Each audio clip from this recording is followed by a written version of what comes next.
ومحمدا رسول الله. Bismillahirrahmanirrahim.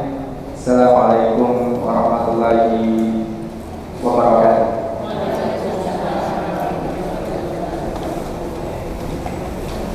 Alhamdulillah, alhamdulillahilladzi ni'matihi tatimmus shalihat wa bi fadlihi tatanazzalul khairat wal barakat wa bi 'izzatihi tatahaqqaqul ahzan wal maqasid. Allahumma shalli wa sallim wa barik ala sayyidil Mustafa Muhammad wa ala alihi wa ashabihi alladziina arsyadahumullahu wa hada.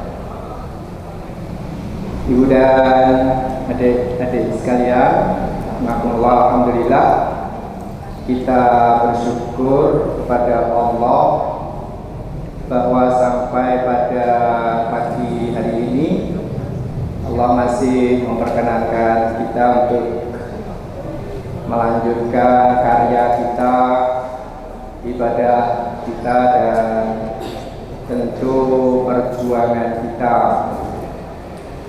Alhamdulillah pula kali ini kita dipertemukan. Saya tidak tahu apakah ini nanti akan berlanjut atau tidak, itu kan. Saya monggo tahun 91, 92 saya biasa di Jerenimo, di Unisi juga, UI. Pernah ada kajian rutin di Pak Saleh, Direktur Sari Husada waktu itu. Akan tetapi alhamdulillah saya diminta untuk pulang, sehingga saya harus kembali ke Temanggung. Jadi Ibu dan Bapak alhamdulillah menyala. Saya sudah siapkan ini. Jadi ini spesial betul, ini saya menyiapkan kajian ini untuk ibu-ibu sekalian. Mudah-mudahan ini nanti ada sesuatu yang nyambung. Anak saya 7, cucu 14.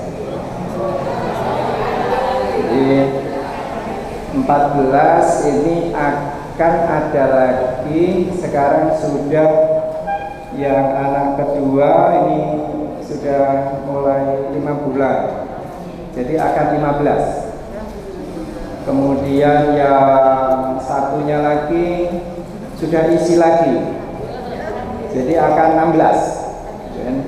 Alhamdulillah ya, kaya cucu. Tapi insya Allah saya masih muda,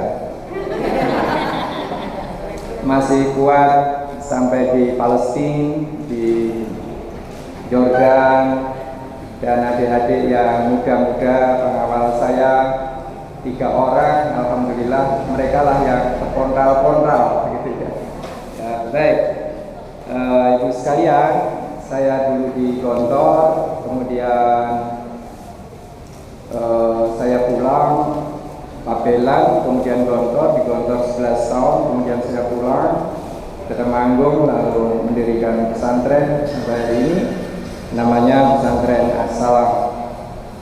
Nah, kemudian juga ada penerbitan, karena perjuangan melalui tulisan itu juga penting, maka saya juga menulis buku khutbah Jumat. Setiap Jumat kita ada 8.000 sampai 10.000 eksemplar.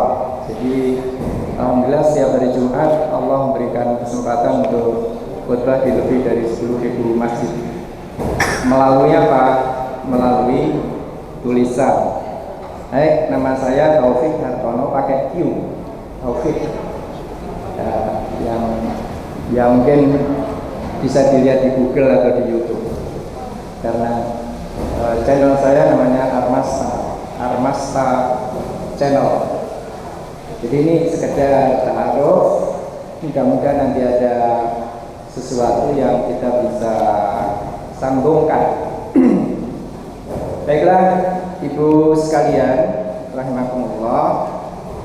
Pada pagi hari ini kita akan sebenarnya saya bertanya kepada Pak Dodi. Dia memberi judul ini. Tadinya saya menawar, kok peran muslimah dalam kemerdekaan Indonesia. Terus dia kasih tahu kalau itu requestnya begitu. Ya sudahlah, kalau requestnya ini ya Bismillah ya, barangkali nanti sekilas bagaimana perjuangan para muslimah Indonesia sampai dengan mencapai kemerdekaan Republik Indonesia. Akan tetapi mungkin nanti ada yang kedua adalah apa yang mesti kita lakukan. Jadi bukan hanya how to know, tetapi lebih dari itu adalah how to act, how to realize, bagaimana menyatakan apa yang kita pahami, apa yang kita yakini. Hemat saya, kita ini umat yang banyak berpikir. Pikirnya oke, amalnya sih ya kurang. Ya, sekedar pembukaan. Ibu-ibu biasa puasa ya. Oke, insya Allah. Puasa itu pahalanya besar enggak? Besar. Oke. Sampai Allah mengatakan di dalam hadis qudsinya, wasyamuli. Puasa itu urusanku, wa ana ajzi bihi. Dan hanya aku yang bisa membalas pahala puasa, itu hanya aku. Kalau manusia nggak bisa membalas, karena puasa itu hanya aku yang bisa membalas. Tuh. Ini ada anak kecil itu sekali tampil itu dapat rumah, dapat beasiswa, namanya Farel, ya kan? Ojo dibanding.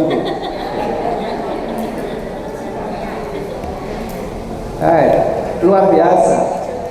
Sekarang Ibu dan Bapak sekalian, puasa itu besar sekali pahalanya. Pangapunten, ini saya ingin menyambungkan frekuensi kita dulu biar nyambung, gitu kan? Biar nyambung. Kekuatan umat kita ini di mana, kekurangannya ada di mana, kita mesti apa? Ini kemudian penting.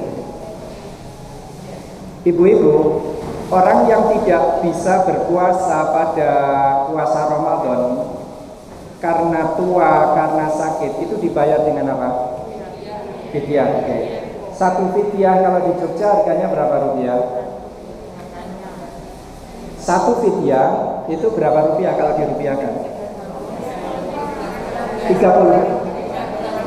15.000 sekali makan ya? 15.000 ya. Oke. Saya naikkan jadi 30 boleh? Lebih bagus ya. Oke. Sekarang kalau saya berinfak 100.000 rupiah, kalau saya membayar surga dengan 100.000 rupiah, pertanyaan saya, lebih bagus mana pahalanya? Kalau puasa itu 30.000 rupiah. Kalau saya berinfak 100.000, kalau ada yang membutuhkan boleh nanti diambil. Gitu. Besar yang mana? Besar yang 100. Besar yang 100. Puasa itu untuk diri sendiri. Tetapi ketika kita punya uang 1 juta rupiah, kemudian saya serahkan kepada Dek Hartono, Dek, ini siapa yang butuh silakan pakai, kemudian nanti mengembalikannya tidak usah pakai tambahan. Loh, ini nanti kita dapat dari mana? Sudahlah, Allah aja. dari 1 juta rupiah ini dalam waktu 3 bulan, ini sekarang sudah menjadi 13.400.000 dalam waktu 3 bulan. Karena orang yang pinjam itu pada akhirnya mengembalikannya lebih, tapi lebihnya nggak ada ikatan, itu sebagai infak. Inilah yang saya langsung ke poin sebelum kesini. Saya khawatir jika poin saya justru tidak dapat, gitu kan? Jadi poin saya adalah kita ini amanu sudah, zikir itu dari amanu, sholat itu dari amanu, puasa itu dari amanu. Tapi wa amilu sholihatnya ini big question. Ada tanda tanya besar. Wa amilu sholihat. Jadi umat kita ini gimana kurangnya? Kurangnya di wa amilu wong saleh kumpulono zikir ingkang suwe, weteng ingkang luwe. Ya itu dulu. Nah sekarang tentunya harus kita bismillah, kita ubah ibu dan bapak, ibu sekalian, kita ubah, sebab ibu-ibu ini punya kans untuk mengubah itu. Jadi kalau ada masjid itu tentunya ada baitul mal. Ada baitul mal, ada pasar. Pasarnya lewat apa?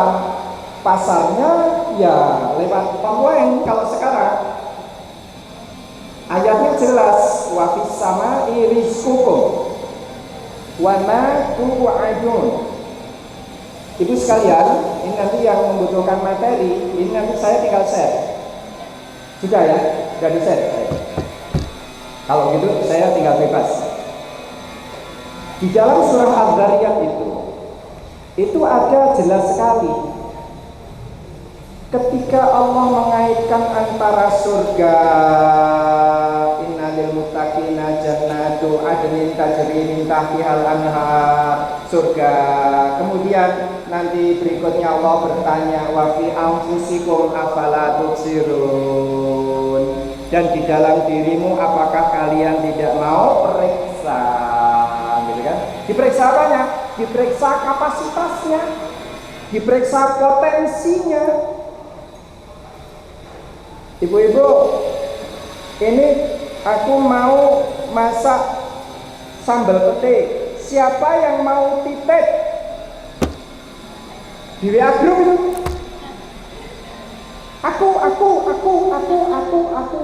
Aku.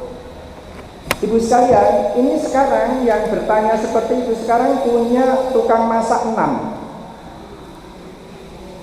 Jadi hari-hari ini melayani permintaan. Kemudian bulan kemarin berangkat umroh, diberangkatkan umroh, 6 orang tukang masak itu diberangkatkan umroh. Kan bagus, kan memberdayakan.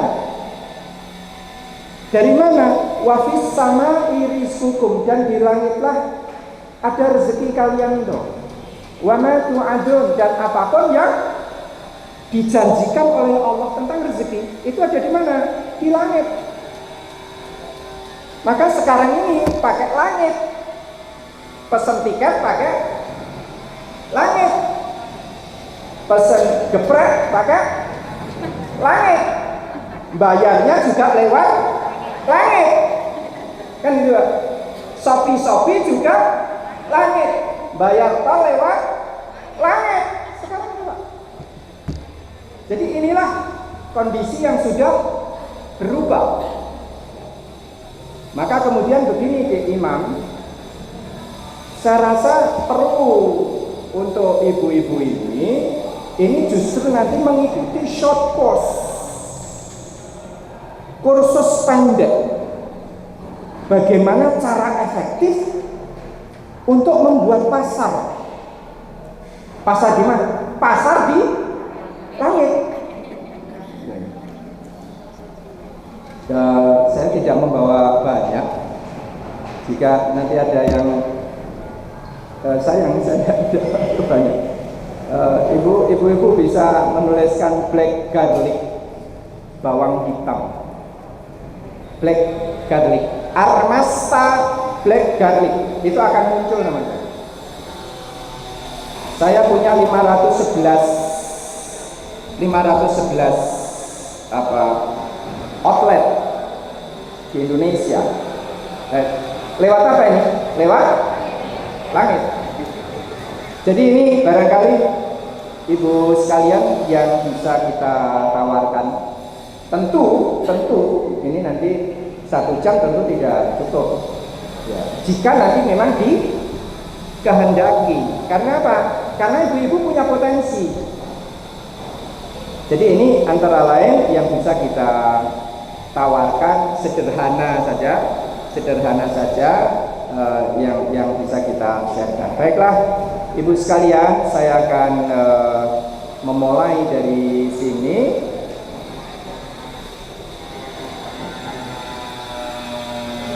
Dari mana ini? Mulainya dari mana?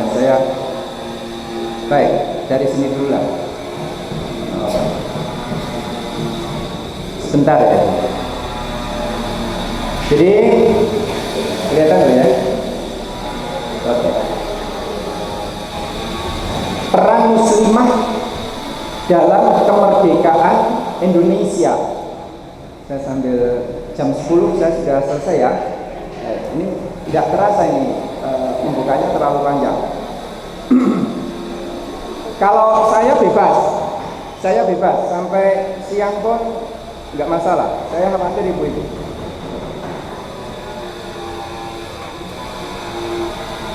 Kalau saya simpulkan, sejak tahun-tahun 1550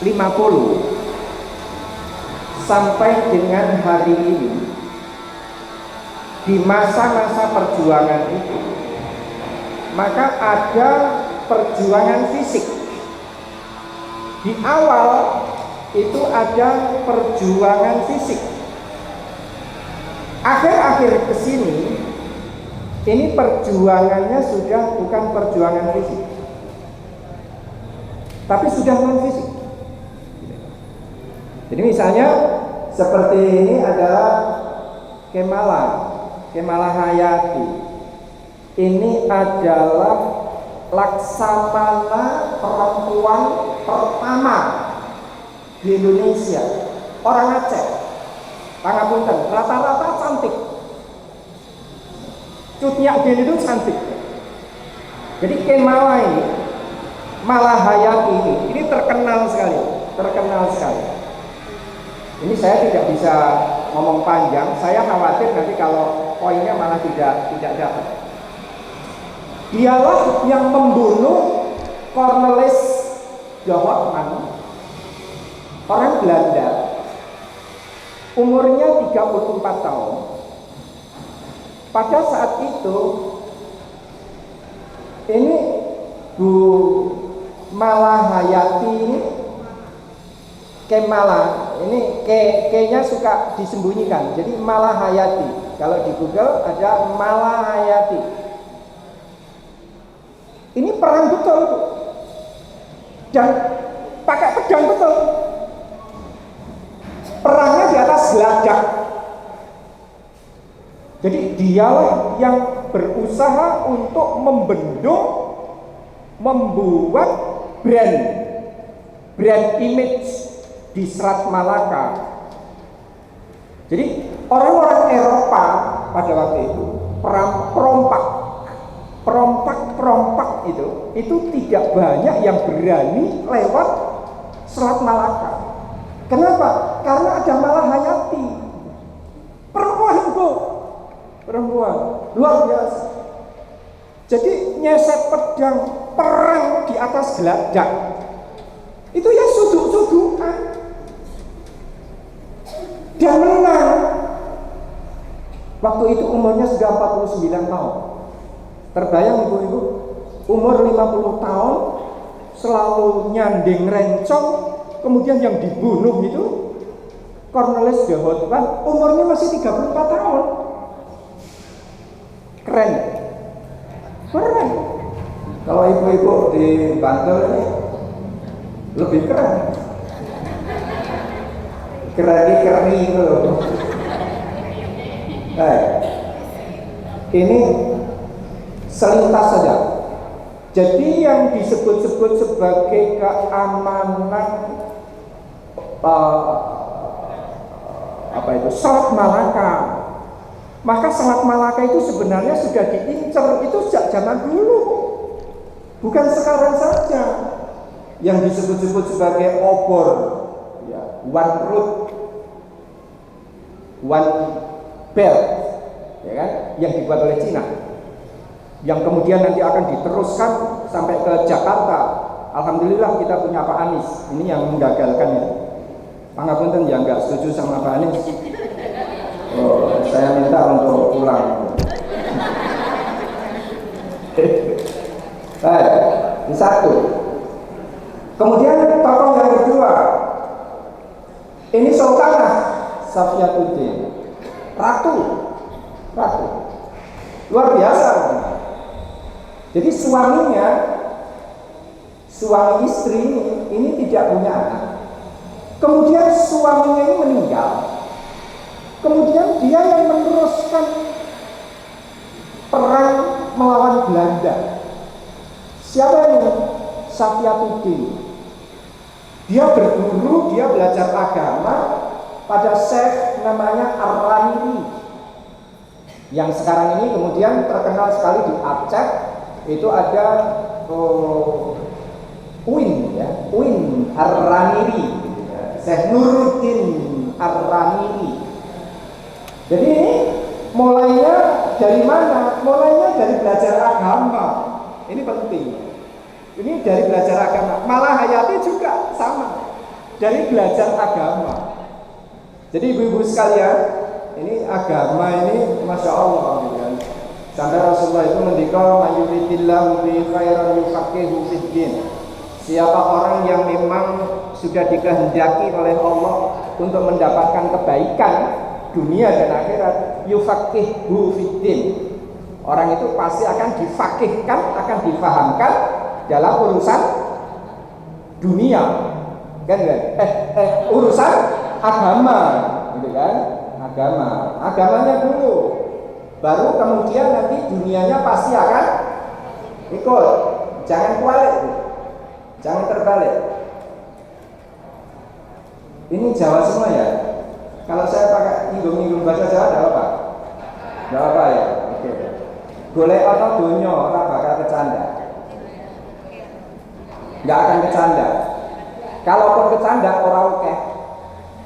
Umpamane akeh ora maremake. Umpamane maremake ora bakal suwe.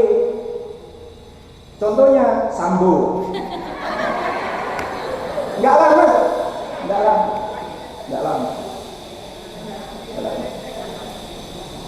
Tapi ke akhirat lah. Tapi kalau akhirat itu nggak boleh, mesti dapat. Sudah dapat pasti banyak. Sudah banyak pasti memuaskan. Sudah memuaskan buat selamanya.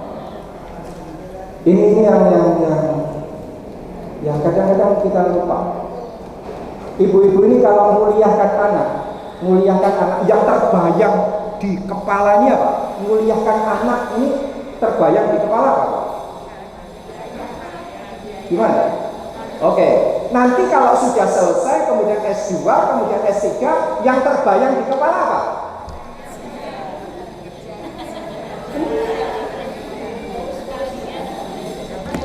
Jadi hadisnya jelas. Kullu syai'in lancaruhu bil fulus. Ma fi fulus inil matrus.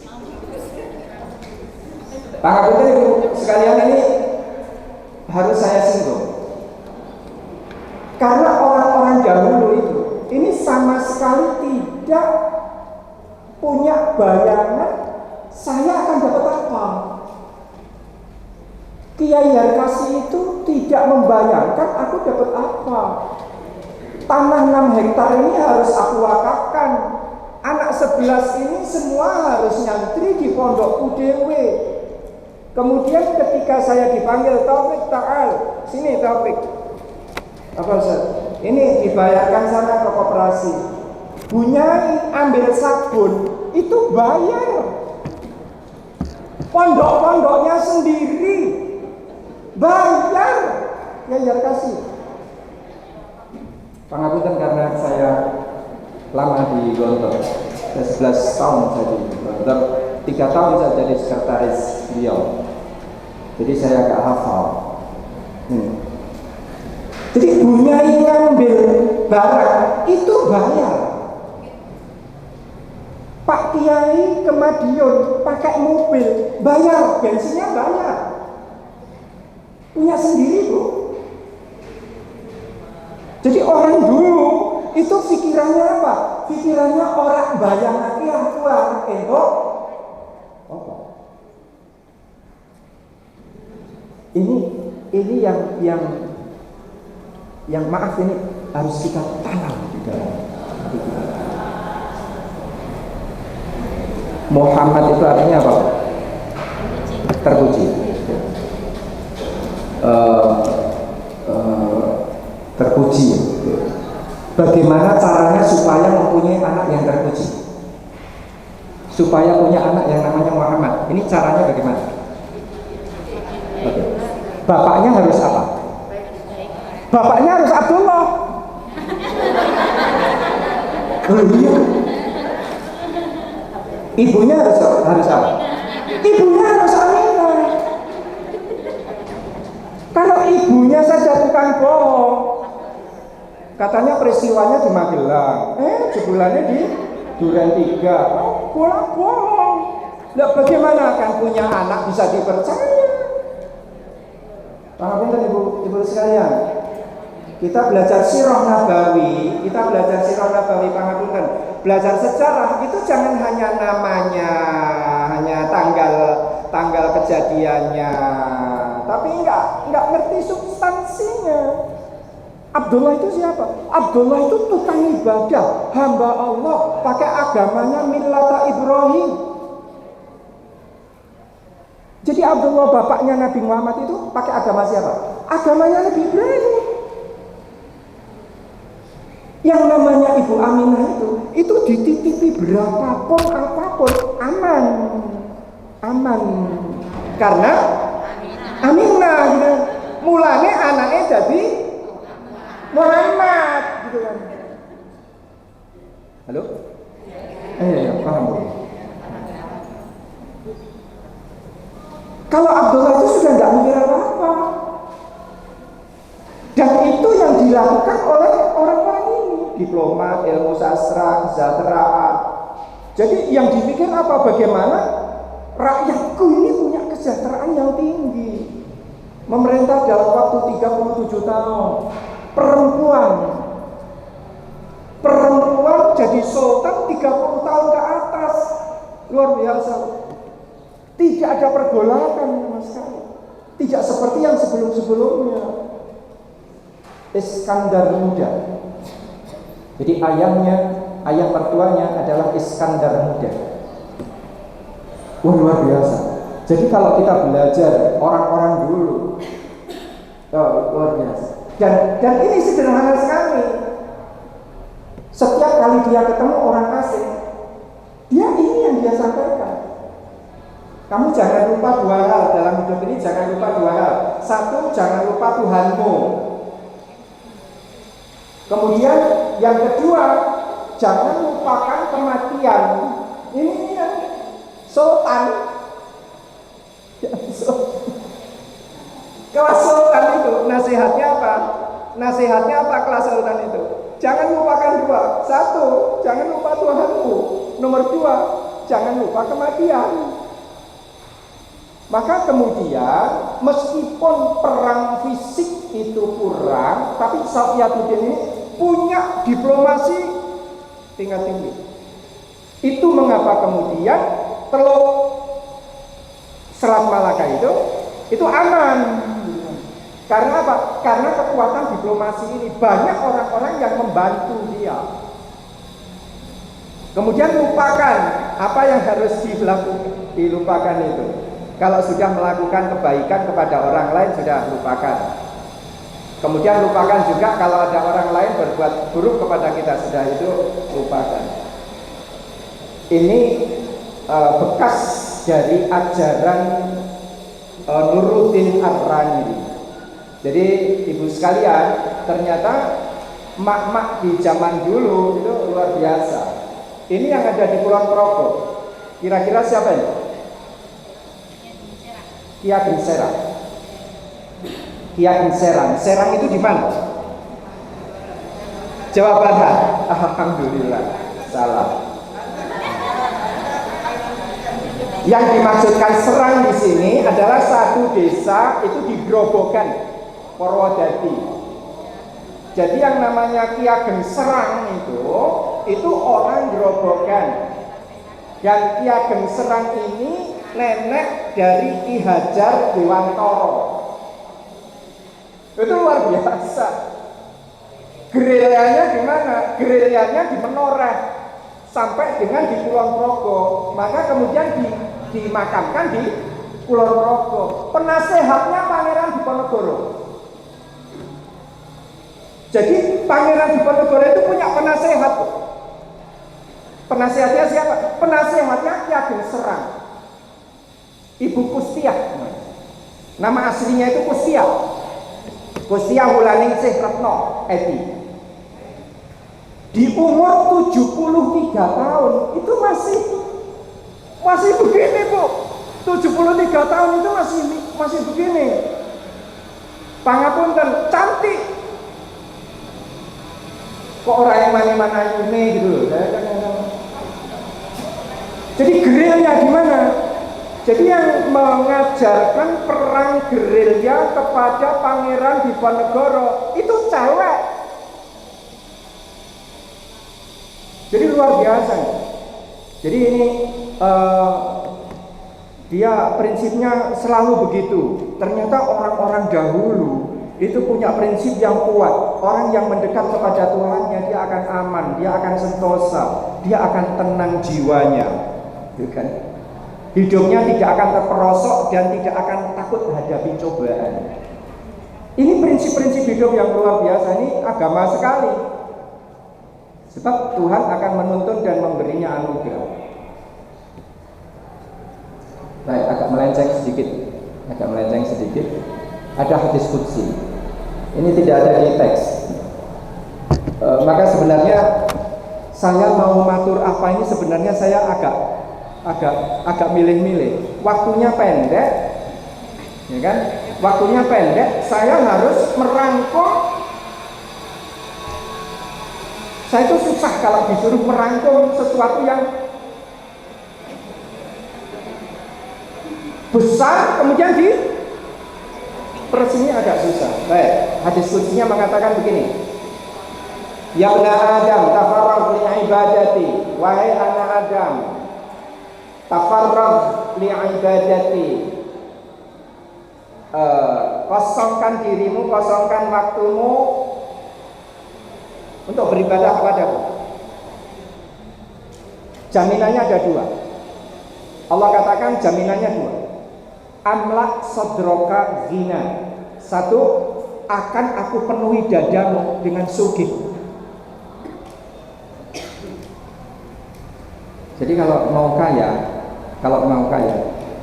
nggak usah buka judi 303 lah. Ini sing guyu berarti sing rada modern. Sing meneng wae berarti jadul. Radong. Itu dalilnya hum layak dengun. Tafarraq li ibadati amlak sadroka ghina. Pasti aku penuhi dadamu itu dengan sugih, kaya. Saya merasa sudah kaya. Kaya itu apa? Kaya itu ketika sudah tidak merasa butuh apa-apa. Itu kan. Sudah mobil 7, ada Lexusnya 3, 570, ada 370, ya kan? Rata-rata harganya di angka 3,5 miliar, ya kan? Masih kurang atau sudah cukup? Kalau kurang berarti masih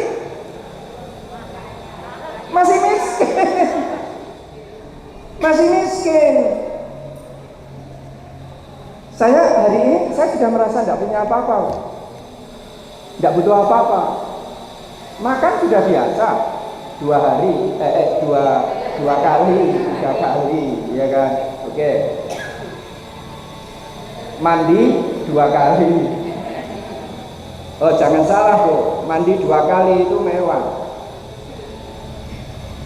Saudara-saudara kita di Yordan sana, di Palestina sana, itu mandi 2 hari sekali, itu mewah. Kenapa? Saya minum kopi harganya 3 dinar. Kopi kecil 3 dinar. Saya tanya, siapa? 3 dinar, 1 dinar 20.000. Jadi kopi kecil sedikit Pak, itu 60.000. Ini kopi apa gitu? Dia bilang, halo Khalil, apakah ini terlalu mahal untuk kamu? Saya bilang, tahan. Iya, 60.000 sih. Ternyata dia katakan, laisatil qahwa wa innamal ma'. Tapi yang mahal itu airnya, bukan kopinya.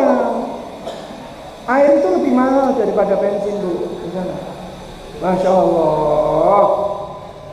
Saya tuh pulang dari sana itu rasanya tuh Masya Allah, syukure jegar-jegur sakarepe dhewe, orang bayar.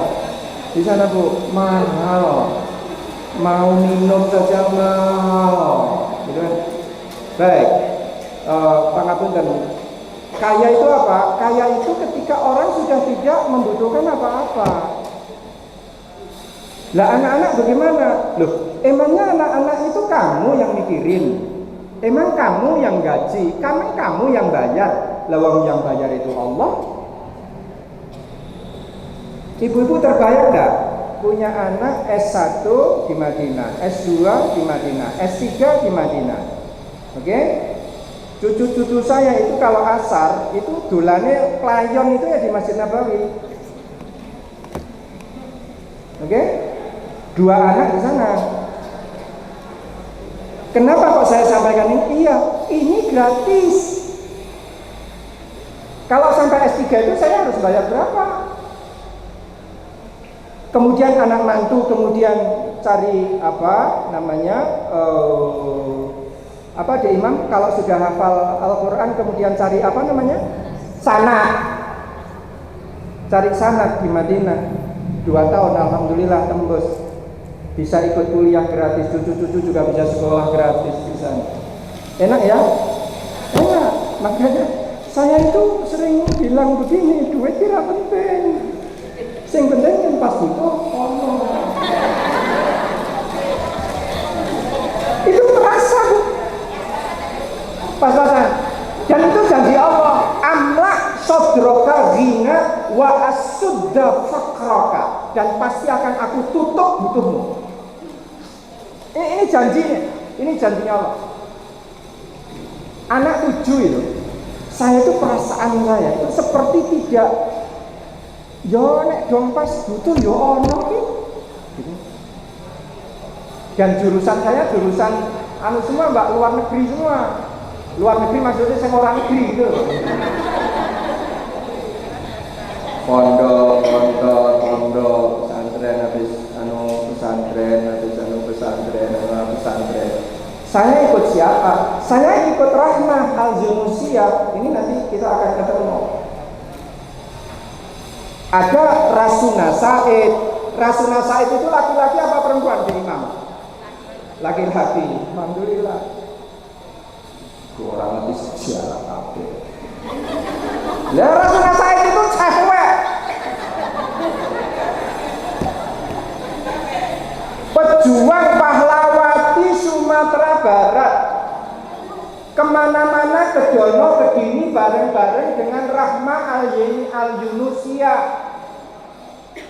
Ini dua-dua ini yang kemudian mendirikan pondok pesantren Diniyah Putri Padang Panjang, yang kemudian melahirkan orang-orang hebat. Ada seperti Sultan Mansur, dan itu orang-orang di Sumatera Barat. Masya Allah. Ini orang-orang hebat. Pangapunten, saya tidak setuju dengan Kartini. Kartini dalam pengertian digembor-gemborkan Hari Kartini. Kartini ini apa? Perannya apa sih? Mau surat-suratan sama Abendanon. Ini kita itu cuma surat-suratan, cuma gelisah. Aku tuh mikir bangsaku, kaum perempuanku, cuma mikir kok. NATO, no action, talk only. Beda dengan Rahma Al-Yunusia, sampai dapat gelar Syaikhoh. Itu dari Syaikhoh itu kehormat, gelar kehormatan dari Universitas Al-Azhar. Luar biasa. Satu-satunya Syaikhoh. Orang yang dibilang syaikh itu berarti ilmunya tinggi, ilmu agamanya sangat tinggi. Dia yang mencetuskan, aku tidak rela jika anak-anak perempuan ini harus digabung dengan anak-anak laki-laki di satu kelas. Kenapa? Karena dominasi. Guru-gurunya laki-laki, murid-muridnya banyak laki-laki, yang perempuan terpinggirkan. Aku ora trimo, aku tak gawe sekolahan dhewe. Dan itu sampai hari ini eksis. Itu Rahmah Al-Yunusia, lahir tahun 1900. Jadi ini sesungguhnya pahlawan beneran. Lebih beneran lagi siapa? Ibu Siti Walidah. Ibu Siti Walidah itu ibu siapa? Bunyai Ahmad Dahlan.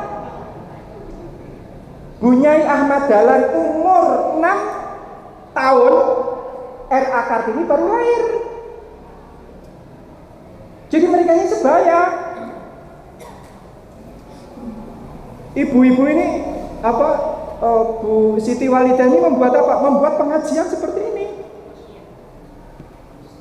Tadinya bukan Aisyah namanya. Tadinya itu pengajian Sopo Tresno. Loh, itu di Kauman sana. Sopo Tresno. Ini kemudian berkembang kemudian menjadi Aisyah. Akhirnya lahir tahun 1917. Masya Allah, sampai hari ini masih ada. Aisyah punya rumah sakit, Aisyah punya panti asuhan, Aisyah punya pesantren, bahkan Aisyah juga punya biro travel, ya kan? Pak Nardi Sauri dulu bareng-bareng, ya kan, bersama-sama. Allah ya raham, luar biasa. Yang sampai hari ini masih eksis, gitu. Jadi ibu sekalian, maaf ini kalau harus cerita sejarah, ya ini ya memang hanya ngomong. Ya sejarah kok. Bang Apunten, saya ngajar sejarah 2 tahun, termasuk Ananda Lokman Hakim Saifuddin, mantan Menteri Agama. Jadi maaf, itu murid saya. Saya ngajar 2 tahun, ngajar bahasa Inggris dan sejarah. Kalau memang harus ngajar sejarah, ya sejarah itu ya ngomong seperti ini. Nah, mudah-mudahan ada benang merah yang bisa kita ambil. Jadi tadi janji Allah apa? Kalau kamu beribadah kepadaku fokus, wudunya bagus, sholatnya bagus, ya. Coba tes. Ibu-ibu ini kalau sholat, ketika duduk di antara 2 sujud, Ini posisi tangan ada di mana? Oke. Menyentuh. Ada yang menyentuh lutut tak? Ya. Tapi ada nggak orang yang menyentuh lutut? Ada. Yang menyentuh lutut sah, tapi tidak sempurna. Sempurnanya di atas paha. Misalnya seperti itu lah. Ini kan sudah satu materi Ibu dari takbiran ihram dan salam. Kenapa? Ini terbuka. Dada itu terbuka. Ini yang membuat peredaran darah jadi bagus. Jadinya lurus. Oke. Kemudian tangan kaki. Ini saya sebenarnya kan ngomong secara kok malah. Ini harus lurus begini. Tandanya apa? Tandanya di sininya agak keceneng. Yang gitu. Agak tarik. Keceneng itu agak ketarik. Ininya lurus ke depan. Jadi sujudnya, rukuknya ini juga harus pas. 90 derajat. Ini yang disebut dengan tafarruq li ibadati. Saya selalu pakai kaos pendek. Perlunya apa? Perlunya kalau saya batal, ini saya saat ini saya dalam keadaan ini. Kalau saya sedang seperti ini, saya sedang on air, ini insya Allah saya jaga ini. Saya jaga wudhu. Saya tidak tahu, saya setir dalam keadaan ini. Ini yang saya ikut seperti apa yang dilakukan oleh Bilal. Nanti kalau batal, segera saya cari air untuk segera bisa wudhu. Ini tafarruq li ibadati. Tafarruq itu artinya apa? Apa ya bahasa Jawa ini singkang nih. Disingkang. Minggir semua. Satu rakaat 2 menit. Itu sudah bagus. Satu rakaat 2 menit itu bagus. Lumayan. Ibu-ibu ini satu hari satu malam berapa rakaat? Yang level berapa? Ratau itu. Level paling bawah 17 rakaat. Level di atasnya 29 rakaat. Karena ditambah dengan rumah di surga 12 rakaat. 4 sebelum zuhur, 2 sesudah zuhur, 2 sesudah maghrib, 2 sesudah isya, 2 sebelum subuh. Itu jaminannya apa? Rumah di surga. Jadi sebenarnya kita bisa wasiatkan kepada anak-anak, "Le, nduk aja do lali iki wasiate bapak. Kowe do nglakoni iki."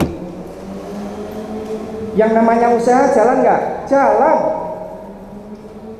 Anak bikin penerbit, jalan. Anak bikin biro umroh, jalan.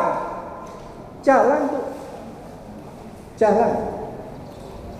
Amma sadroka ghina wa asudda faqroka.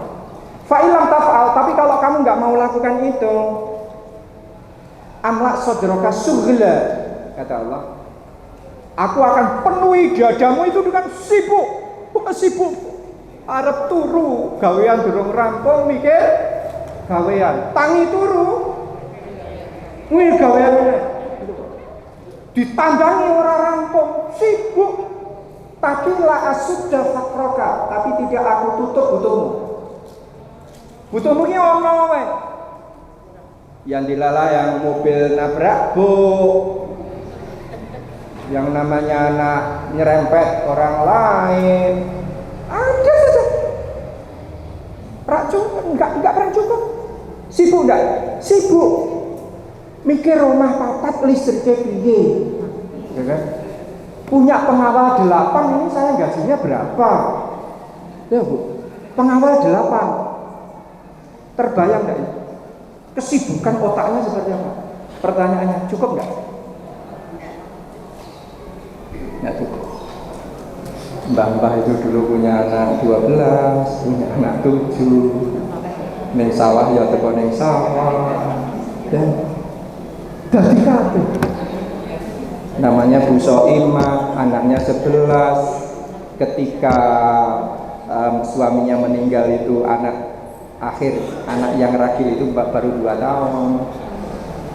11 orang itu Masya Allah, rumahnya lantai tanah, pagar, gitu kan? Tapi sudah haji 3 kali. Mbah Soimah itu meninggal dalam usia 83 tahun. Dari 11 orang itu 4 jadi dokter, 4 jadi dosen, 2 orang jadi eksportir furniture di Jepara, 1 orang lagi jadi guru SMA di Malang. 11 jadi semua. Tafarraq li ibadati asudda faqroka, aku tutup butuhmu. Jadi sebenarnya kepada anak-anak itu kita yang penting ibadah musik. Lho Bapak iki gaweane ngene, gawean iki kok melu. Ojo diwale. Cari gawean kanggo ibadah napa ibadah nggo gawean. Nah, ini orang dulu itu begini. Maka kemudian diberi oleh Allah apa? Kekuatan. Berikutnya, wah ini Cut Nyatin. Sudah, ini enggak usah komentar. Cut Nyatin, Masya Allah. Cut Nyatin ini suaminya meninggal. Namanya Ibrahim Lamma. Begitu meninggal, ini Cut Nyatin itu cantik loh ya. Ini kalau mata laki-laki saya, Dek Imam cantik nggak?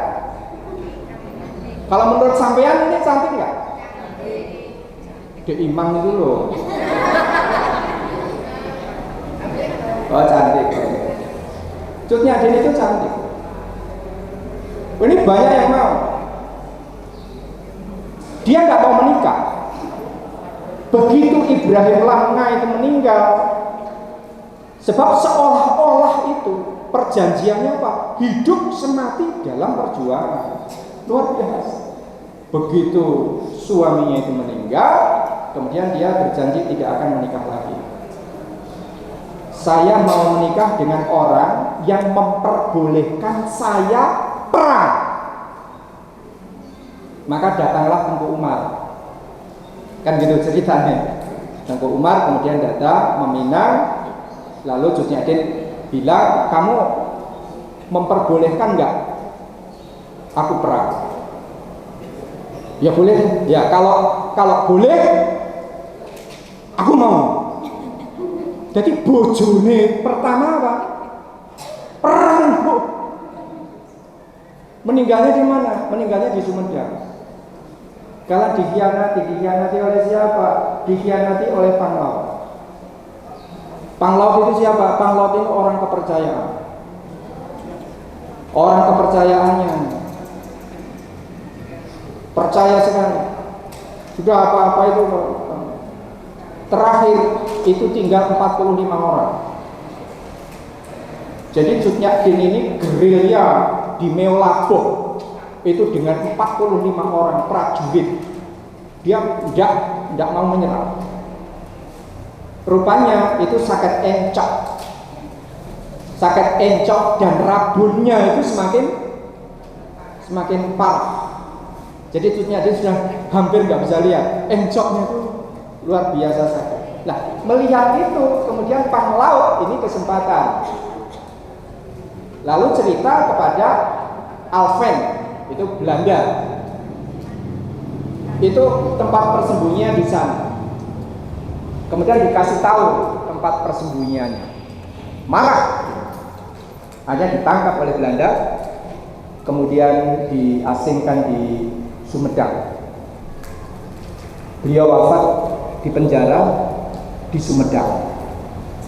Orang tidak menyangka, jadi orang-orang Sumedang, bahkan orang-orang di penjara itu tidak menyangka kalau ini dulunya ini singa betina. Itu tidak sangka. Ini Cut Nyatin. Jadi, wah, Masya Allah, saya mau menikah kalau aku boleh perang. Berarti suami utamanya siapa? Perang utami. Akhirnya Tengku Umar oke. Kemudian Tengku Umar pun wafat. Lalu si Cut Nyak Dien ini masih meneruskan sendiri dengan anak perempuannya. Masya Allah, saya baca sejarahnya itu luar biasa. Jadi kalau sudah mengatakan KP, jadi dia masuk bui, keluar lagi, mimpin lagi, keluar bui, gerilya. Tengku Umar itu pernah dianggap berkhianat karena dekat dengan Belanda. Ternyata itu strategi supaya apa? Supaya dapat senjata. Begitu dapat senjata dari Belanda itu, dia kemudian keluar ke hutan, gerilya. Saya nggak bisa ibu bapak membayangkan suami istri cintanya itu cinta diikat oleh apa? Diikat oleh kelewang, diikat oleh bedil, diikat oleh darah Belanda. Pangapunten goleo saiki sing mana ya goleo ono Bu. Begitu suaminya Tengku Umar Lamnga syahid, ia lalu menerima khidbah Tengku Umar jika boleh berperang. Cinta keduanya pun bertaut berkobar, berhiaskan rencong, bedil dan darah-darah Belanda yang bersimbah ruah. Ini fisik. Kemudian biar ini selesai dulu. Ini Cut Mutia. Cut Mutia ini pahlawati yang paling cantik. Cut Mutia ini cantik. Jadi suaminya Cik Bintara namanya. Lebih baik aku cerai. Wes Mas, pegatan deh. Kowe ra doyan berjuang kok. Kowe malah berkhianat sama Belanda. Jadi suaminya itu berkhianat sama Belanda. Akhirnya terus bagaimana? Pisah. Akhirnya yang berikutnya ada dua suami, ya, Cik Tunong dan Cik Pang Nanggru. Maka sekarang ada istilah Nanggru Darussalam Aceh. Ini memang istimewa. Ini Cut Mutia ini istimewa betul. Sudah 3 suami dia teruskan. Ketika 3 suami itu selesai, dia teruskan. Jadi sampai ada istilah marsose. Jadi dari dulu, sekarang pun ada. Marsose adalah orang-orang pribumi yang dipersenjatai oleh Belanda. Marsose. Jadi kalau ingin melemahkan orang Islam, bagaimana? Melemahkan orang Islam gampang. Dibuat aja mereka perang. NU perang sendiri, ya kan? Antara Muhaimin Iskandar dan Mbak Yeni, ya kan? Nanti kasak kusuk masuk ke Muhammadiyah, ingin mencoba untuk memecah. Nah, jadi kalau kemarin kita ini dipecah-pecah, maka yang sekarang ini Nasrani sedang dipecah-pecah oleh Allah sekarang hari ini, detik ini. Wa makaru wa makarallah wallahu khairul makirin. Ada 50 jenderal Nasrani di polisi. Mari. Pangapunten, saya biasa duet dengan Ustaz Alfian Tanjung 3 kali. Dia ke rumah, maaf ini kalau dia panggil saya guru gitu. Guru ke rumah badannya capek, kemudian tolong carikan tukang bekam. Ustaz Alfian, oh ya, ke rumah aja. Ini ke rumah. Mana Ustaz tukang bekamnya? Udah masuk kamar. Ke kamar. Sebentar, tukang bekamnya mana? Udah lepas baju. Lah tukang bekamnya mana? Udah melumah. Lah tukang bekamnya ya aku ini. Saya bekam sendiri. Masya Allah, Ustaz Alfian Tanjung, dia kemana-mana sama.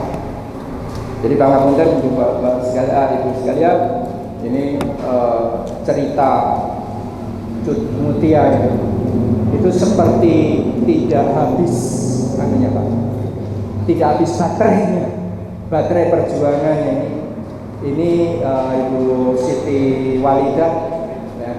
Kalau R.A. Kartini itu 1879 lahirnya, selisih 7 tahun ya, bukan 6 tahun. Ibu Walidah ini 1872. Inilah perlawanan semakin ke sini, Ibu sekalian, semakin ke sini ini perlawanannya sudah bukan perlawanan fisik. Sekarang ini sudah perlawanan yang tidak pakai konfrontasi.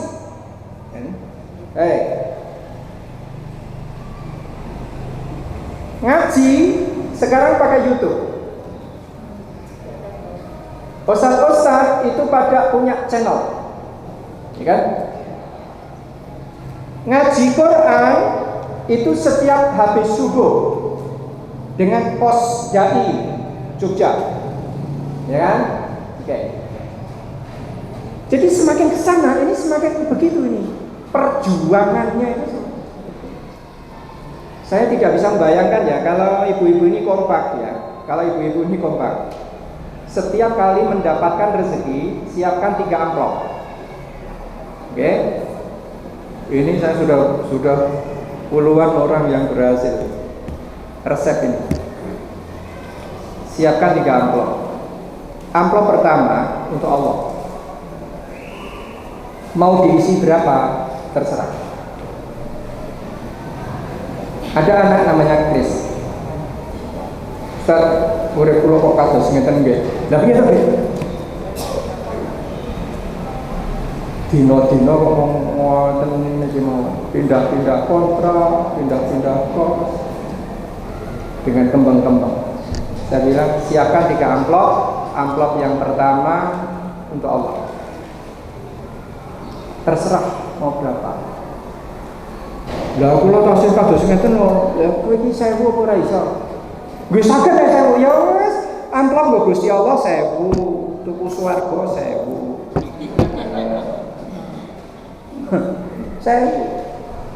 Tapi waktu itu dia berani 2000 per hari Jumat. 2000 per hari Jumat, 2000 per hari Jumat 2000. Tapi ada amplop yang secara khusus untuk Allah. Itu dulu. Sisanya baru dipakai. Yang amplop kedua 2,5% untuk zakat. Kalau misalnya nanti nisab tidak sampai, maka 2,5% itu nanti bisa digunakan untuk infak, untuk sedekah yang lain. Jatuhnya apa? Jatuhnya infak, gitu kan?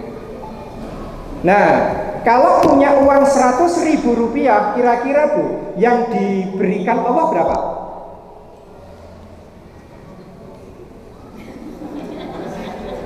Berapa? 5.000. Oke, 5.000. Oke. Nah, yang untuk apa? Zakatnya berapa? 2.500. Jadi keluar berapa? 7.500. 7.500. Baik. Kalau begitu 92.500 itu adalah uang yang berkah. Silakan itu mau dipakai apa? Mesti aman. Pasti aman. Dimakan kenyang, anak nggak pernah sakit, mangan godhong telo karo gereh yo enak, awak sehat. Dari 92.500 itu uang yang berkah.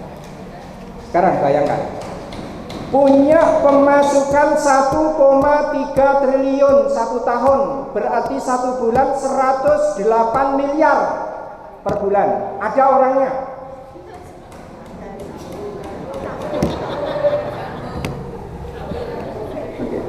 Sekarang bagaimana hidupnya? Berantakan? Berantakan semua. Semuanya berantakan. Ya. Bukan hanya istrinya yang hancur, anaknya juga hancur, rumah tangganya hancur, ya kan? Hidupnya juga hancur. Oke, ning ora berkah. 3 amplop. Setelah sekian tahun berjalan, yang namanya Kris, oke. Sekarang saya ingin bersaksi ini. Saya bersaksi ini. Kris ini sekarang setiap hari Jumat sudah 150.000. 150.000. Yang mulai dari 2.000 per hari Jumat. Sudah punya rumah bagus, punya tanah, punya klinik. Punya klinik. Dia hanya mantri supir. Punya klinik. Sudah bayar haji 2 orang dengan istrinya.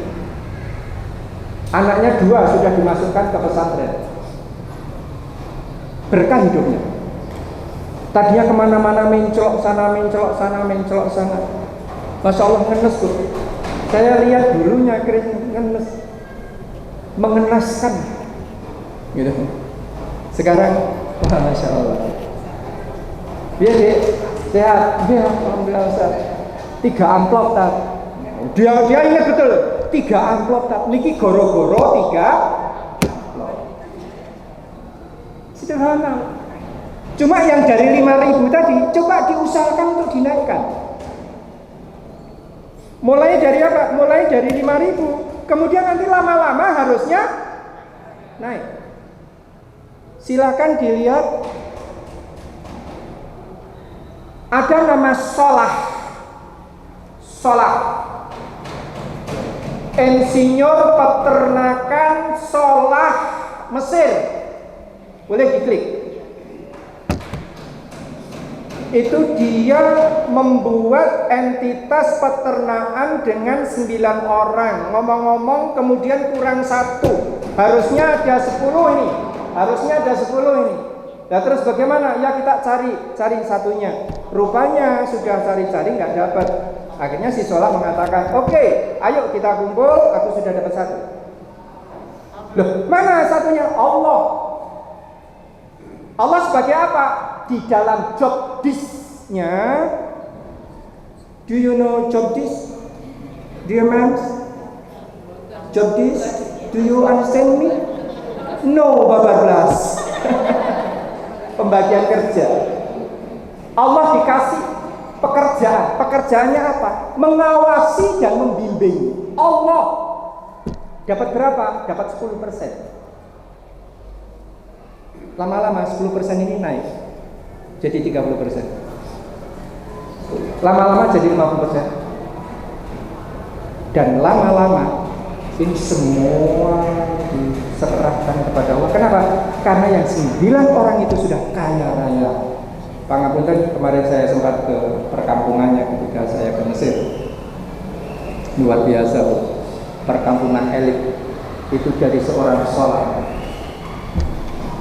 Jadi ini kalau ini akan disebarkan, saya rasa ini bagus. 3 amplop. Amplop untuk Allah, amplop untuk zakat, amplop yang terakhir kita ambil sisanya.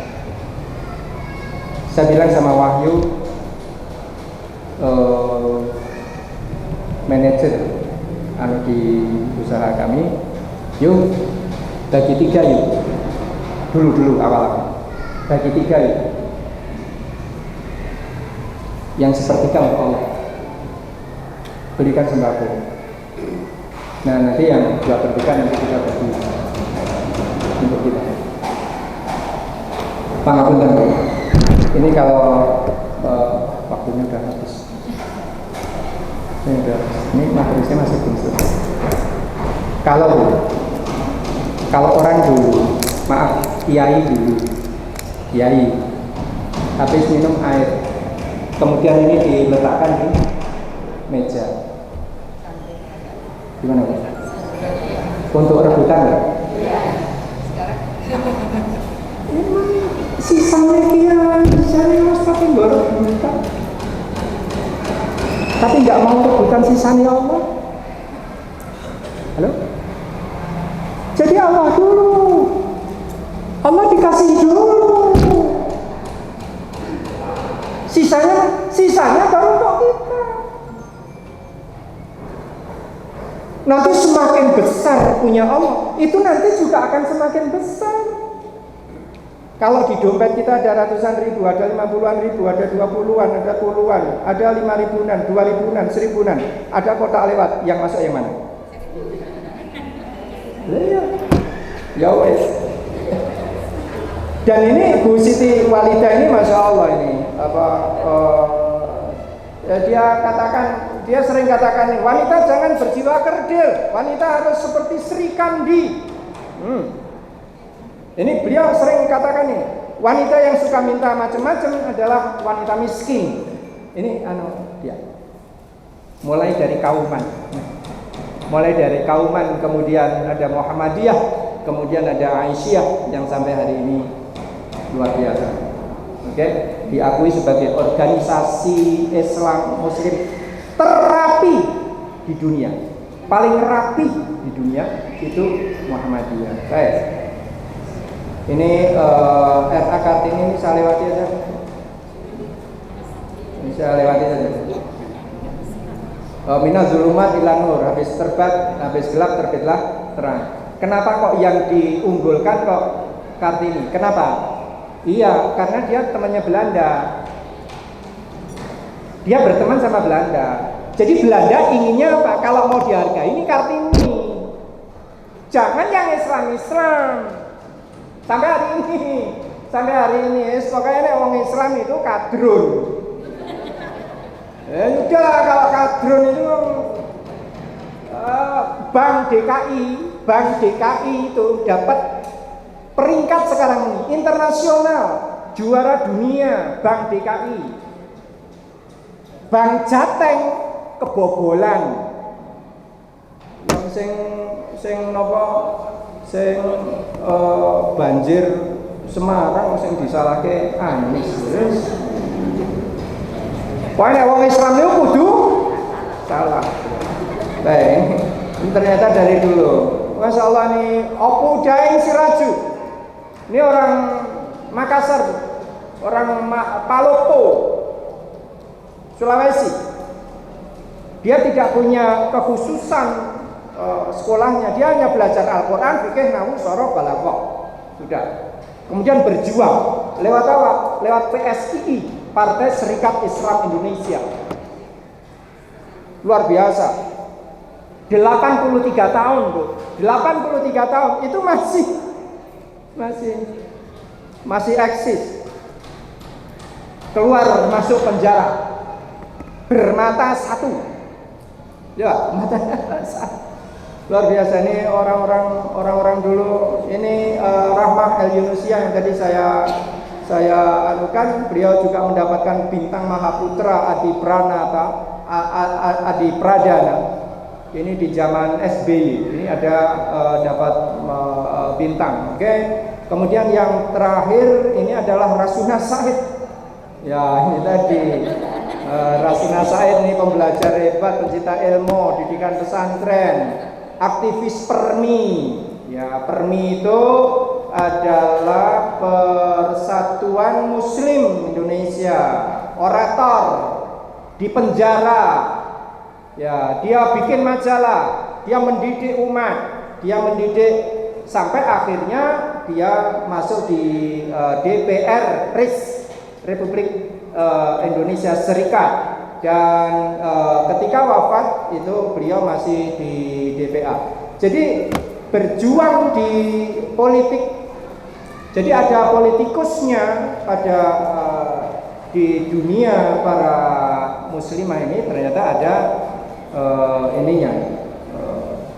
Jadi ibu sekalian, saya tidak tahu ini ibu-ibu ini dapat apa pagi hari ini.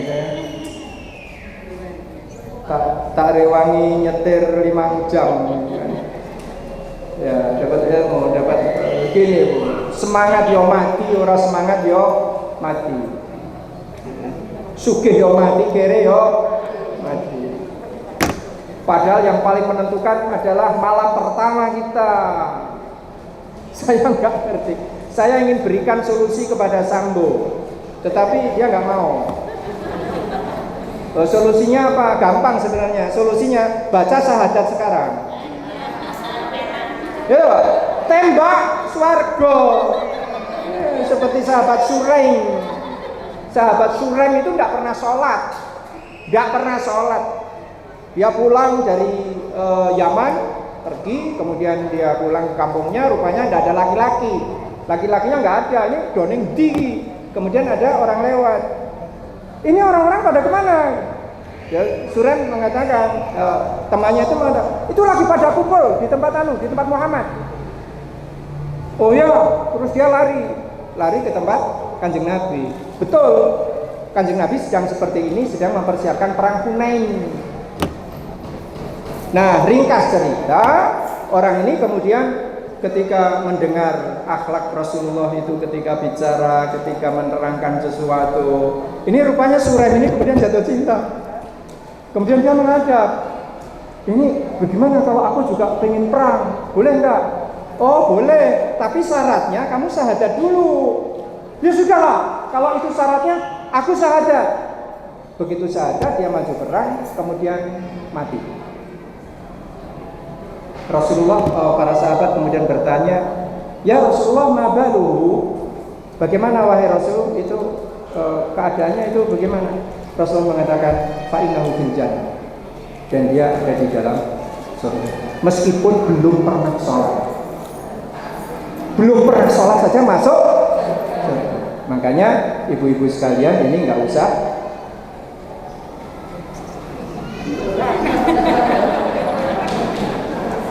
jangan diteruskan, nggak usah sholat. Nggak usah sholat. Baik, ibu sekalian, ini apa yang sudah saya siapkan ini malah sama sekali tidak sempat saya baca. Terakhir closing saya adalah tentu kita bersyukur ya bahwa apapun yang kita rasakan, insya Allah tidak seperti saudara-saudara kita ini ya. Masya Allah, ini ini anak kita beri 1 juta. Ini adalah adik-adik penghafal Al-Quran, mereka hidupnya mengerikan. Ini adik-adik yang di Palestina ya. Ini adik-adik yang di Palestina, mereka menghafalkan Al-Quran dengan susah payah. Hidupnya susah, hidupnya berat, akan tetapi Masya Allah, saya sempat agak sesek di sana. Yang mandi susah, makannya menggantungkan, tapi mereka masih punya semangat. Jadi ibu sekalian, mudah-mudahan apa yang kita sharingkan pada pagi hari ini belum kajian. Sebenarnya saya sama Dek Dodi, saya bilang, wah itu kalau saya cuma disuruh cerita tentang kemerdekaan itu nggak aku banget gitu kan. Itu nggak aku banget. I'm not here, I'm there. Jadi saya bukan di situ banget gitu kan. Ya tetapi ya bolehlah, ini karena permintaan pasar.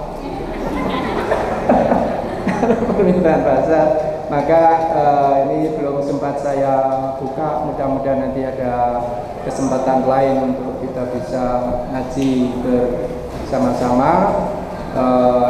Ibu sekalian, silakan. Ada masjid, ada keuangan tadi, kemudian ada pasar. Kalau semuanya itu untuk Allah, insya Allah Allah akan bantu. Seperti ini tadi saya sudah ngomong-ngomong. Ini apa? Yayasan apa namanya? Al-Mutiin. Yayasan Al-Mutiin. Masya Allah, saya nggak sangka. Segala sesuatu yang besar pasti karena ikhlas. Sesuatu yang tidak ikhlas pasti akan hancur. Mudah-mudahan kita diberikan hati yang menyamudra untuk kita ikhlas hanya kepada Allah Subhanahu wa Ta'ala. Hadan Allah wa iyyakum ajmain. Kurang lebihnya mohon maaf. Assalamualaikum warahmatullahi wabarakatuh. الله ربي والإسلام ديني ومحمدا رسول الله.